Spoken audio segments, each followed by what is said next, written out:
Magandang buhay, Bagong Pilipinas! Narito ang mga mainit na balita na naglalaman ng mga naganap na aktibidad at pangyayari sa loob ng isang linggo sa Eastern Police District. Mga balitang may puso at may tunay na serbisyo publiko para sa bayan. Ito ang mga balitang pamamarisan. Patnubay mo sa silangan.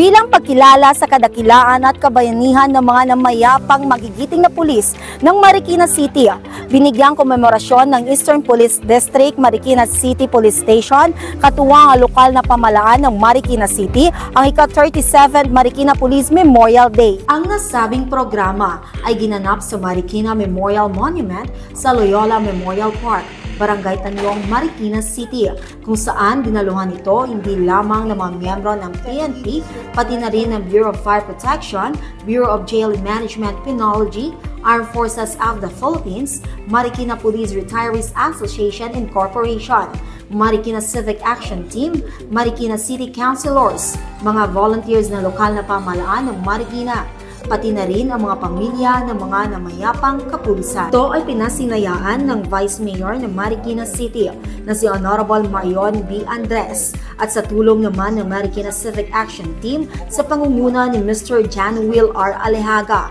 Skipper and President of the Board of Directors. Kasabay nito ang mensahe ng Deputy District Director ng EPD na si Police Colonel Josefino Dico Liga. Ang purpose ng Police Memorial Day ay para alalahanin yung serbisyo, yung kadakilaan ng ating kapulisan. Lalo na ito yung pagkakataon natin din para magsama-sama lahat ng iba't ibang organisasyon, mapa nasa pamahalaan man, mapa nasa uniform service, sa ating mga NGO, CSOs. Ito yung pagkakataon kung saan sinasariwa natin muli yung pagkakaisa natin. Sa kadikain natin makatulong sa ating lungsod, kasama ng ating kapulisan. Ipinaabot naman ni Mr. Donald James D. Gawe, CESO 3 Executive Director, Philippine National Volunteer Service Coordinating Agency, bilang panauhing pandangal ang kanyang pasasalamat at mensahe para sa lahat na ang ganitong programa ay pagpupugay sa mga namayapang kapulisan sa kanilang pinakitang katapangan, dedikasyon at hindi matatawarang kontribusyon at serbisyo sa bayan. Napakahalaga nito sa ating mga kapulisan na nagsilbi rito sa Marikina kasi nakita natin kung paano pinapahalagahan at binibigyan pansin ng ating mga NGOs, ng ating LGU, yung serbisyo na ibinigay ng ating mga kapulisan dito sa lungsod ng Marikina. Layunin ng programa na ito na mabigyang pagpupugay ang kabayanihan ng mga magigiting na kapulisan ng Marikina City.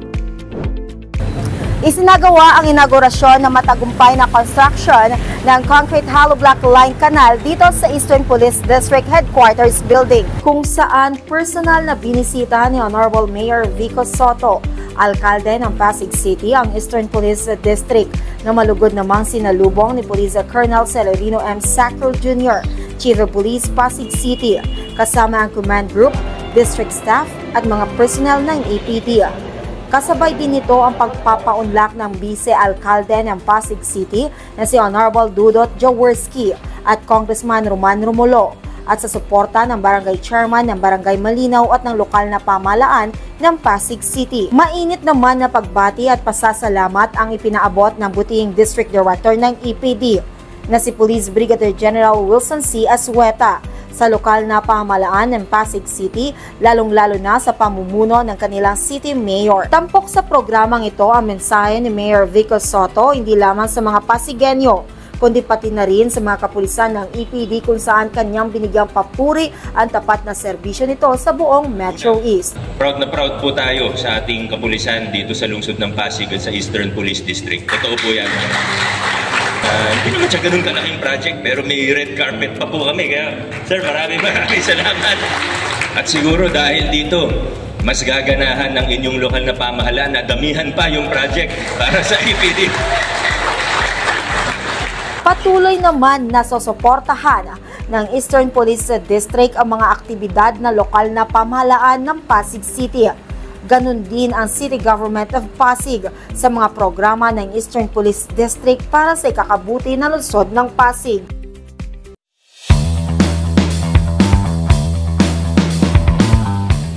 Mahigpit ang naging seguridad ng Eastern Police District sa naging arraignment ni Pastor Apollo C. Quiboloy at tiniyak ang kapayapaan at kaligtasan maging ng mga kasamahan nito. Maaga pa lang ay nagtalaga na ng mga PNP personnel sa loob at labas ng Hall of Justice ng Pasig City para ipatupad ang seguridad. Samantala, personal namang nag-ikot ang District Director ng EPD na si Police Brigadier General Wilson C. Asueta kasama ang iba pang mga opisyal ng EPD upang masigurado ang pagiging handa at alerto ng mga kapulisang naka-duty para sa nasabing arraignment. Sa kabuuan, naging matagumpay ang nasabing kaganapan at maayos na nakaalis pabalik sa Campo Crame si Pastor Apollo C. Quiboloy at 4 nitong kasama. So, naging maganda naman yung coordination ng Headquarter Support Service ng Crame dito sa Eastern Police District at nagpapasalamat tayo.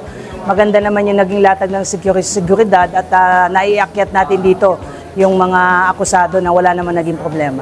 Ang mga kapulisan ng EPD ay laging handang magbigay ng seguridad at ipatupad ang batas para sa isang tahimik at mapayapang bagong Pilipinas.